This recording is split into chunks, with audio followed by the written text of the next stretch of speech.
এবং আমি খুবই ভাগ্যবান, হুম। সেদিন আমার বেঁচে থাকার কথা ছিল।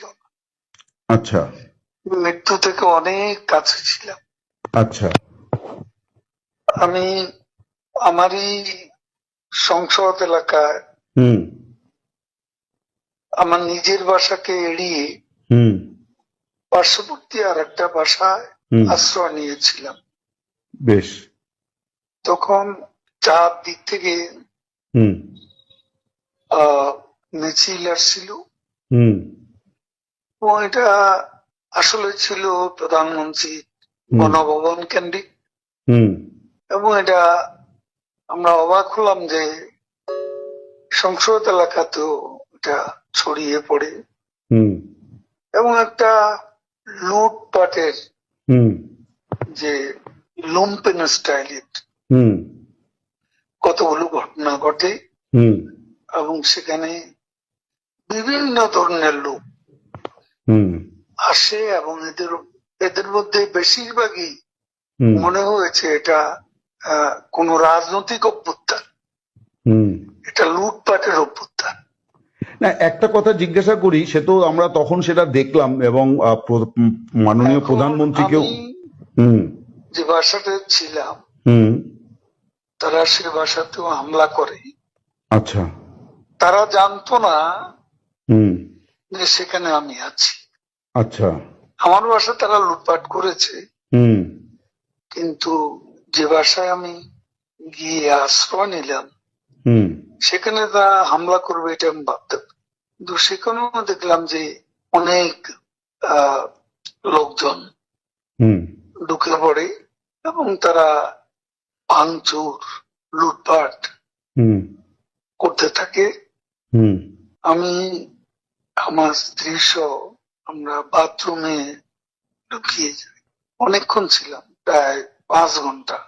হুম হুম তারপর একটা পর্যায়ে এরা তো ওই বাথরুমের ভিতর সেখানেও কমোড, হুম বেসিন হুম এগুলো তো লুটপাট করেছে সব জায়গায়। সেগুলোর লোভে প্রথমত তাদেরকে আমার ওয়াইফ সেই বাথরুমের মুখে দাঁড়িয়ে হুম বারবার বলছিল যে আমি অসুস্থ, হুম এ কথা বলে তাদের ফিরিয়ে দিচ্ছে। হুম তো একটা পর্যায়ে তারা এই বাথরুমে যেগুলো আছে হুম সেগুলো লুট করার জন্য জোরা জোরপূর্বক হুম প্রবেশের হুমকি দেয়। তো সে সময় আমার ওয়াইফ জিজ্ঞেস করে যে কি করবো, হুম খুলে দাও যা হবে। তারপরে সাত আট সাত আট জন ছেলে ঢুকলো, তার খুবই আক্রমণাত্মক দৃষ্টিভঙ্গি হুম মনোভঙ্গি নিয়ে।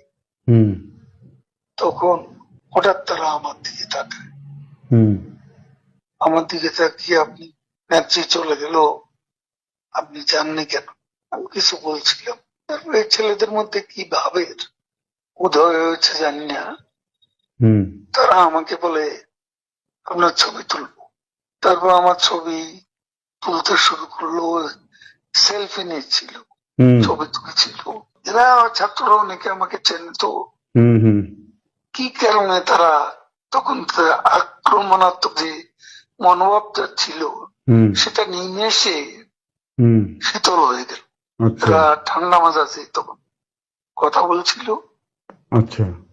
এদের মধ্যে আবার এক পর্যায়ে একটা গ্রুপ তারা চেয়েছিল আমাকে হুম রাস্তায় সেনাবাহিনী হুম হাতে তুলে দিতে।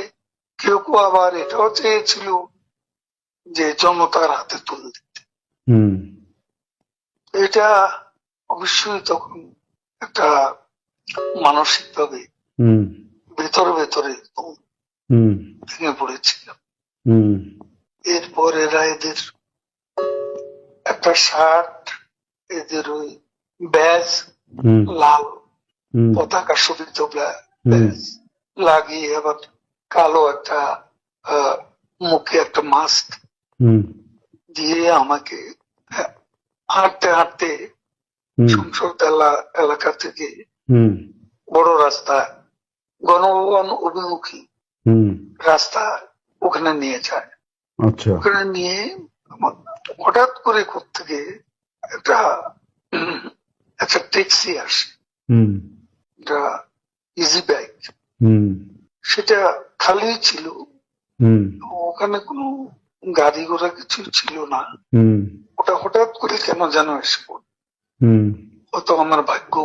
এরা দুজনে আমাকে নিয়ে, আমার ওয়াইফকে নিয়ে ওটাতে উঠলো আর বলতে লাগলো, ওতে তো অসংখ্য মানুষ, হুম চেক আপ সব জায়গায়।